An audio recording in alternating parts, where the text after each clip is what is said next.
WBCB presents Pro Wrestling Weekly. Enough is enough, and it's time for a change! I can't believe I'm putting my voice to this. Call in with a question or comment at 215-949-3232 or 888-922-2149. Thank you for your irrelevant opinion. And now, here's your host of Pro Wrestling Weekly, Fearon. The first thing you need to do is to tell these people to shut up if you want to hear what I got to say. I'm a broadcast journalist. I have a right to my opinion. Oh, son of a... I am the best on this microphone, in that ring, even in commentary.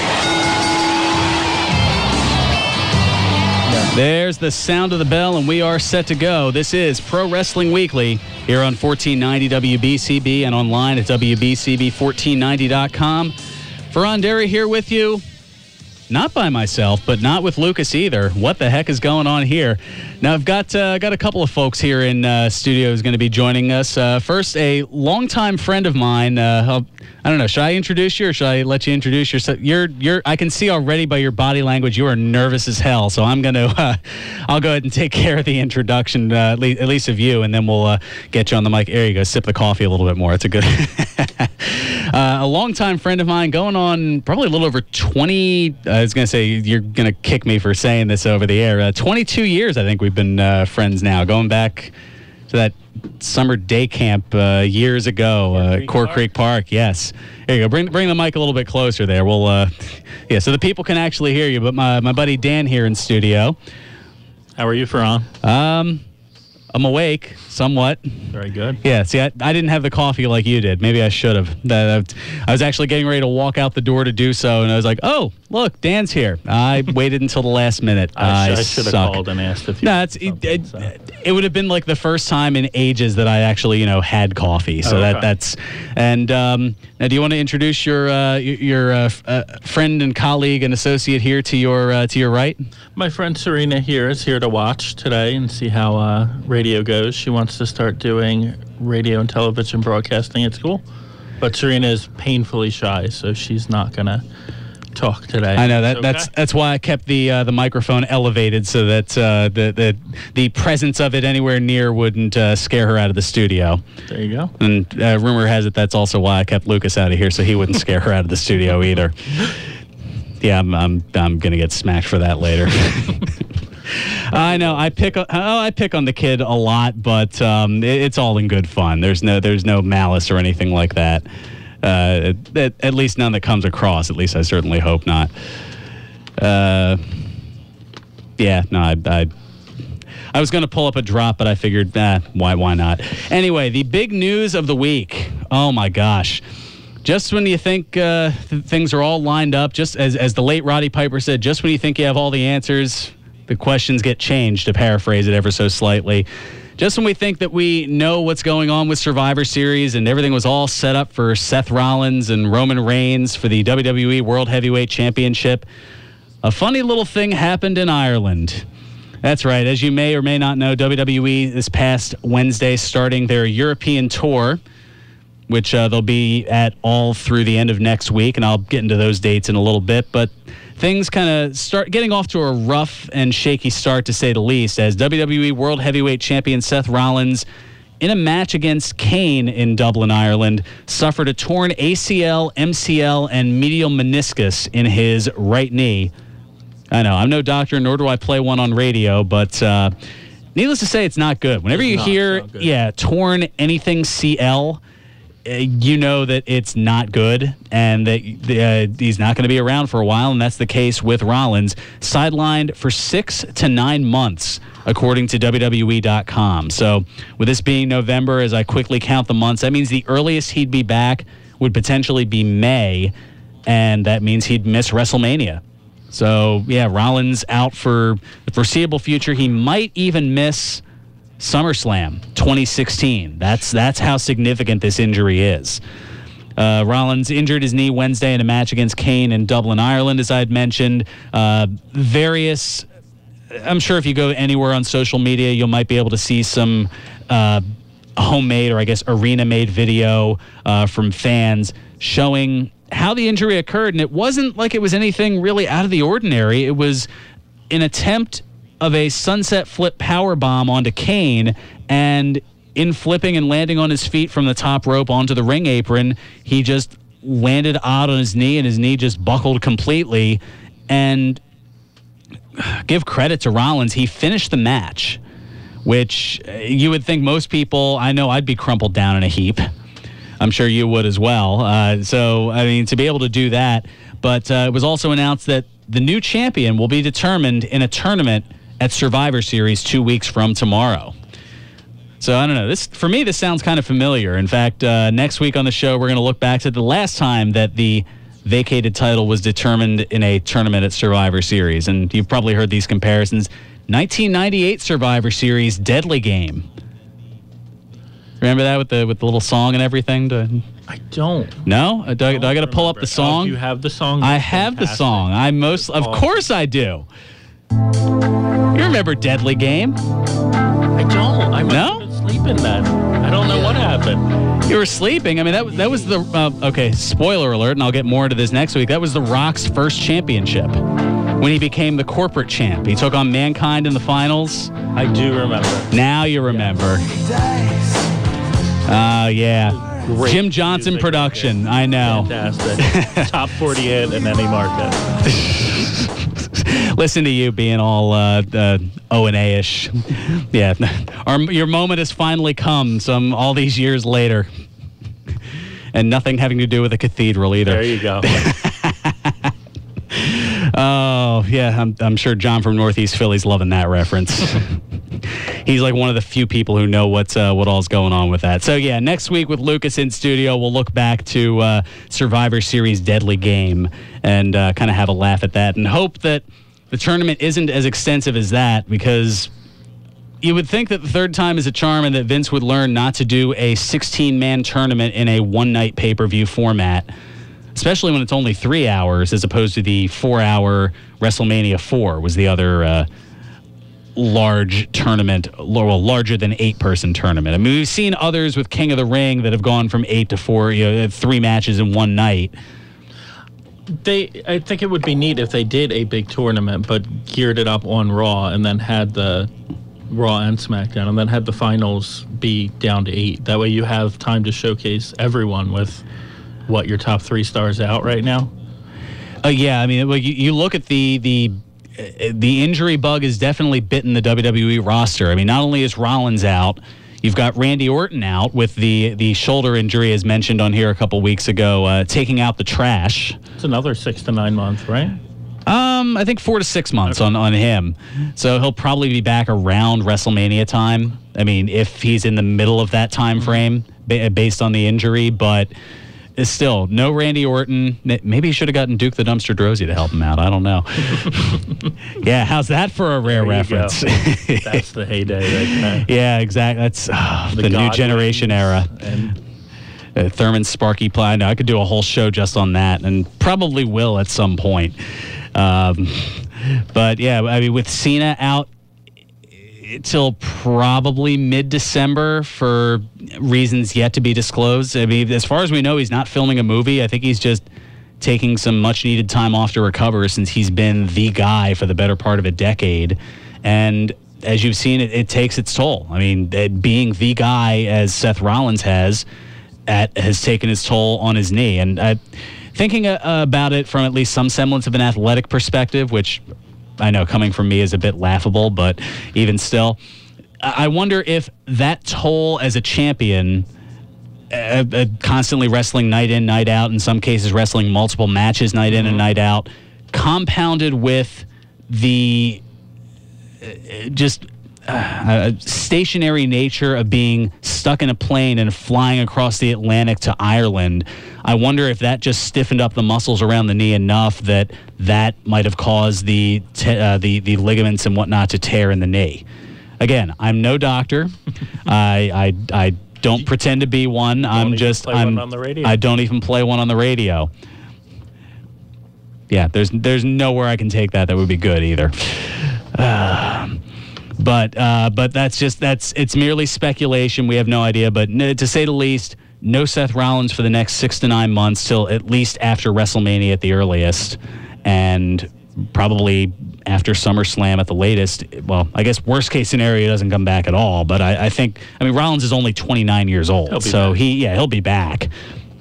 And then obviously with any torn ligament, you have the issue of how long will it take for him to get back to the level that he's at? How much confidence will he have in the knee when he comes back? I mean, there's so many questions that are just being jumped out here, and a lot of them long term and some of them short term as well. Just in the what happens now with Survivor Series, who's going to be in the tournament, how many people are going to be in the tournament. Does Roman Reigns get some sort of a bye since he's the number one contender? Does just to name a couple.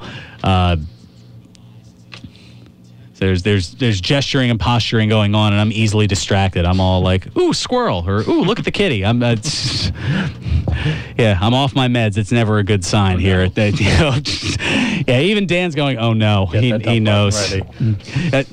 Well, it's not like that. It's not like I'm going to start. It just means I lose my focus. It doesn't mean I'm going to start dropping F-bombs. Come on now.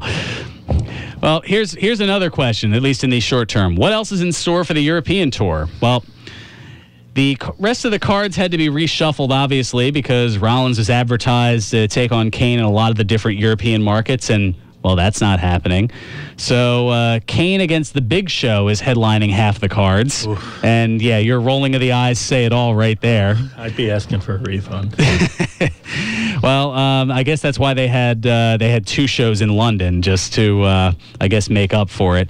And then the other half of the card, since they're doing a split squad kind of thing, to use a baseball term, Kevin Owens taking on Dean Ambrose for the Intercontinental title. That's headlining. That's now become your main event, and that included locations such as Cardiff, Wales, and Barcelona, Spain over the last couple of days.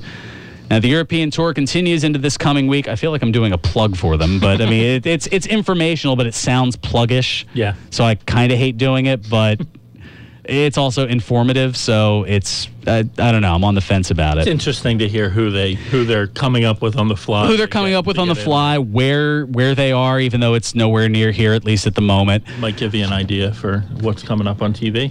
Exactly, because I mean, TV this week is going to be from England, and I hope it's not Big Show.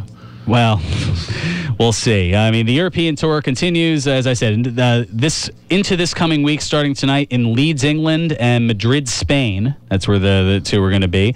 Tomorrow they'll be in Liverpool and Birmingham, England. Yeah, I know. They're really hitting the UK hard. Monday and Tuesday, Raw and SmackDown will be in Manchester, England, home of the late British Bulldog, I believe. I think so. He was built sometimes from Manchester, sometimes from Leeds. They just kind of had him all over the place. Plus, part of the crew Tuesday will be in Belfast, Northern Ireland. Okay. Yeah, back. Sounds like a good town to be in.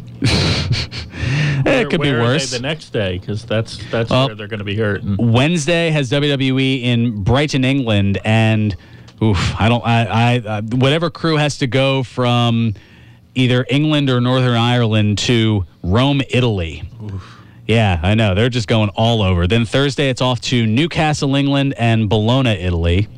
Bologna?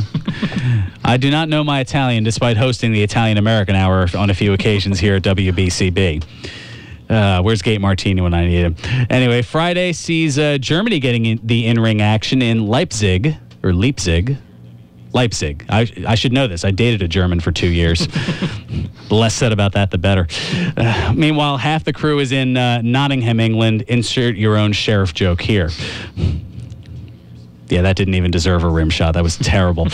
Before the tour wraps up 1 week from today in Minehead, England, and Stuttgart, Germany. Then the whole roster flies back across the Atlantic for the go-home to the Survivor Series edition of Monday Night Raw on the 16th in Greenville, South Carolina. Wow. That is a heck of a travel schedule. So would they fly out of Europe when and start when? In the States again? I guess, 1 week from today would be the 14th. They have their last shows in England and Germany, respectively. And then I would imagine that Sunday, the 15th, is essentially a travel day. Mm-hmm. And then they have to get over whatever, jet lag from the time zone difference and whatnot. And then Monday night, they're in Greenville, South Carolina.